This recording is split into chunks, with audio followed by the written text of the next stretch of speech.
Hi everyone, welcome to another video. I am here with Drew, who has just completed a colitis and Crohn's recovery program and has healed himself from ulcerative colitis and is medication free. How are you, mate? I'm great. I'm great. I'm feeling great. So, yeah. Fantastic.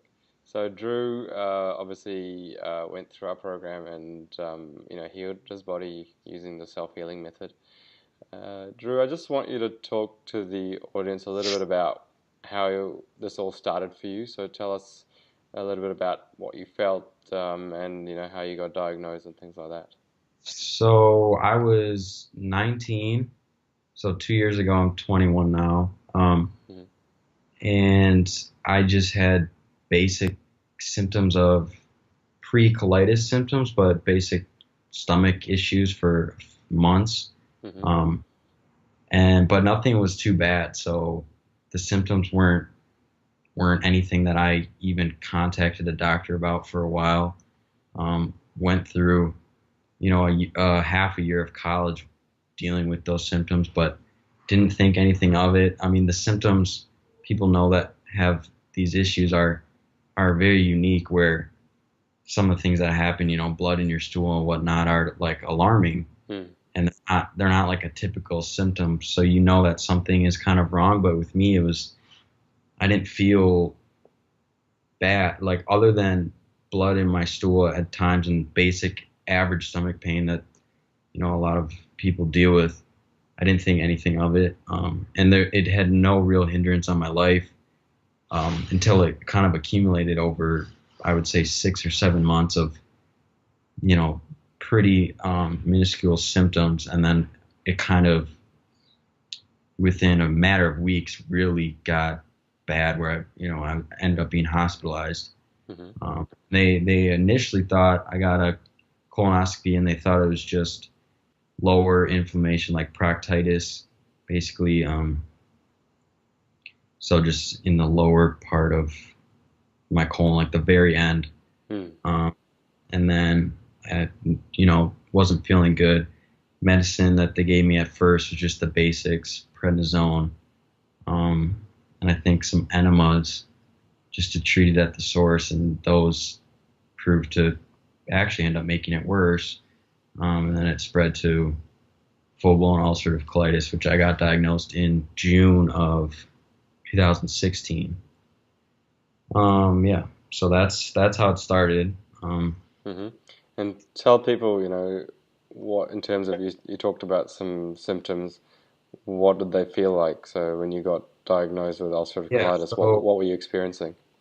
so for me, I think it's hard to say how anyone ends up with this, or why. And we know the food causes it, but Hmm. some people eat worse than I ever have and don't have colitis and whatnot. But for me, it was just a real big uptake in the. I'm a big athlete. I love sports, so it was a big uptake in the protein, the whey protein, the supplements, the creatines, all that, and I think that just all manifested into making you feel worse. But it kind of works for a short period of time where your muscles get bigger and you feel stronger. So a lot of people that go through that have small symptoms and they're like, oh, like I feel fine. Like, oh, my this protein kind of made my stomach hurt, but my arms got bigger since last week. So it's like there's those symptoms where people go through where they're like, oh, they think nothing of it or they brush it off. So that's kind of where I was, where it was like Hmm. my stomach had been bothering me for months, but I was just like in the mindset of, oh, this is fine. Everyone's stomach bothers them. And once you had diagnosed with full-blown ulcerative colitis, Mhm. what were you experiencing at that time? Symptoms Yeah, wise, yeah. oh yeah, so that's when it got a lot worse Mm. really quickly. I must have hit my breaking point or something, and that's also the time when the symptoms have been kind of, so I would say, a 3 out of 10 for months, Mm. and finally got them checked out, still at like a 3 out of 10. Mm. And once I don't know, what happened. Everyone's different, but once I had doctors giving me pills and getting colonoscopies and all this stuff, then it just got to like a 9 out of 10, like within a few weeks, from a three Mm. to a really Is fast. is So that pain in the stomach? it was pain in the stomach, the bleeding, blood in my stool really worsened quick, and really the worst symptom I guess people know is like the inability to control, Mm. your urgency to go and whatnot like that. So it was to the point where I could manage it, and it was just Mm. like, and then it just came to, it just went kind of got real bad real fast. I ended up having to get hospitalized shortly after getting diagnosed, even though I guess I had the disease for months Mm. before that. Yeah, sure, sure. Okay, so the medications had made it worse, and it does happen for a lot of people, including Shamiz. Made him a lot worse. Yeah, What kind of things did you try? Because you obviously got given all the standard medications that everyone gets with colitis. yeah, So what did you kind of try and do after that? yeah. So I actually have a photo. I've thrown all of them away, but I took a photo of all the pills a day that I was taking, and it was Hmm. it was 11 different pills. Some of them twice daily, so at the worst. So it was from my doctor is prednisone. Um, it was um, the things that help digestion that people think they need. What are they called? Probiotics. Yeah, probiotics. Probiotics. That's what they're called. Yeah, I don't take them anymore, so I don't Yeah. even remember. They were like prescription strength Mm. probiotics. Mm. Um, that you had to get prescribed that were supposedly supposed to help, and then it was just a ton of different pills. So like an iron, I think it was 300 milligram. I don't remember, of iron twice a day, just to help with the bleeding. They presume calcium pills, fish oil pills, um, enemas that I was prescribed to take like twice, like one in the morning, one at night, Mm. and then just various other, stuff for the pain, which I don't even take, basic pain medicine anymore. So I don't take any pills daily Yeah. anymore. So, Okay. yeah, So you're doing a all lot that is pretty of much the con. sugar, honestly.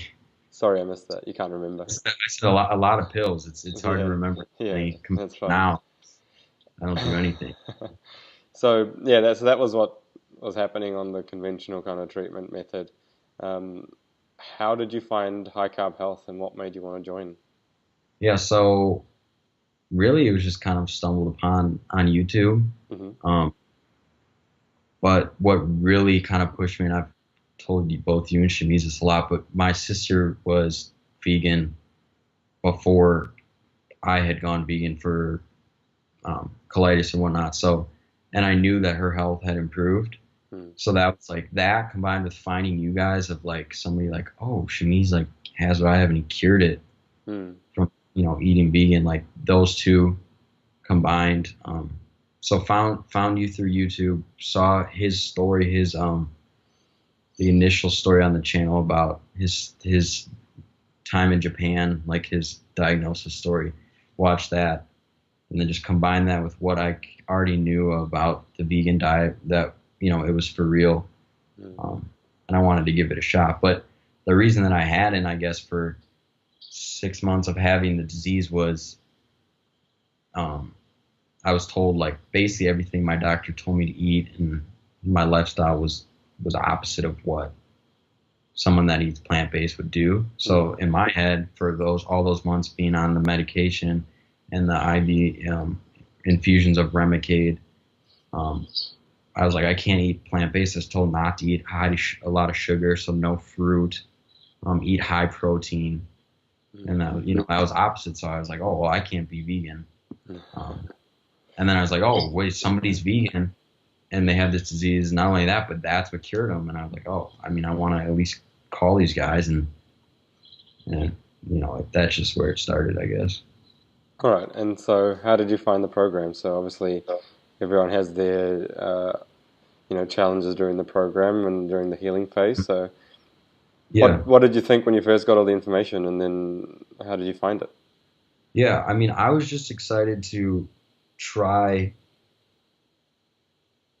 something not like that I knew had side effects. Like from the start, my dad and my mom were real big too on the medication. When the doctor's telling you all these medications, Mm. and listing off all the side effects of trying to start from like the lowest one and get to the highest. So like I guess people with colitis, the lowest would probably be prednisone or like a steroid like that, and the highest would be up to Remicade, or worst case, removing your colon. Sometimes they want you to do.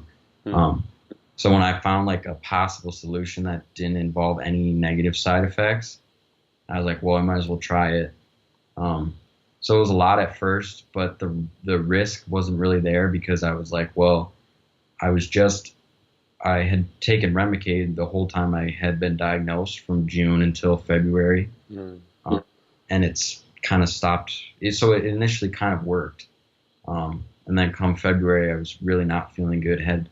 I had 3 flare-ups total in that time, and had one, and they wanted to switch me to Entyvio, and then I was like really skeptical because that has all different side effects, and every drug has side effects, and I was just at a crossroads, and then it just happened like the same weekend that I was gonna go to Entyvio that I found, your YouTube videos, and I was like, well, I want to give this a shot. Maybe it's only for a week, maybe it's for 2, and just kind of keep it going from there. Worst case, I just go try Entyvio or the next drug, and then the next drug and the next drug. So the timing worked out pretty well for me, but the timing's always right, I guess, to try it. It can't be wrong, but for me, I guess it kind of worked out pretty perfectly in that sense.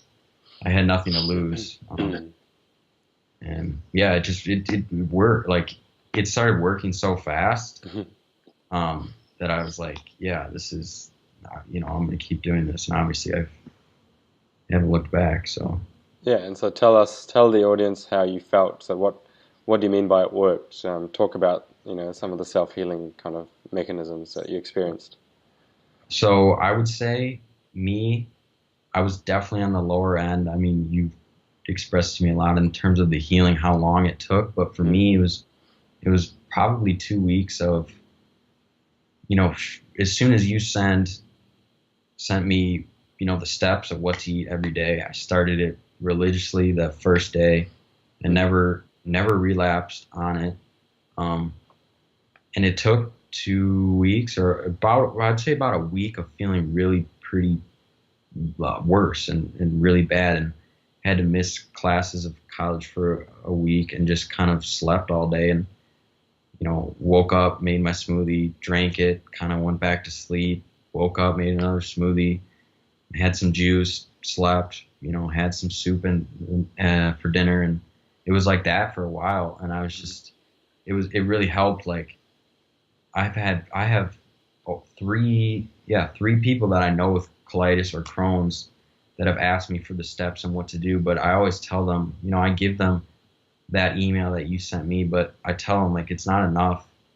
I'm not in a position to do that, but you need somebody like you or Shamiz to be able to call every night or email, or not even have to, but just know in your head like, oh, if I really feel terrible tomorrow morning, I can call Shakul and he'll make sure I'm not going to die tomorrow. Like you feel like, because you don't know, like, but they'll reinsure you like this is safe, this is normal, this is what's supposed to happen, because that transition is kind of the scariest, because you're not taking medication where in your head, like nowadays people are like, oh, medicine's going to work 100% of the time, and what this really is safer, but just nowadays it seems less safe trying to trust your body.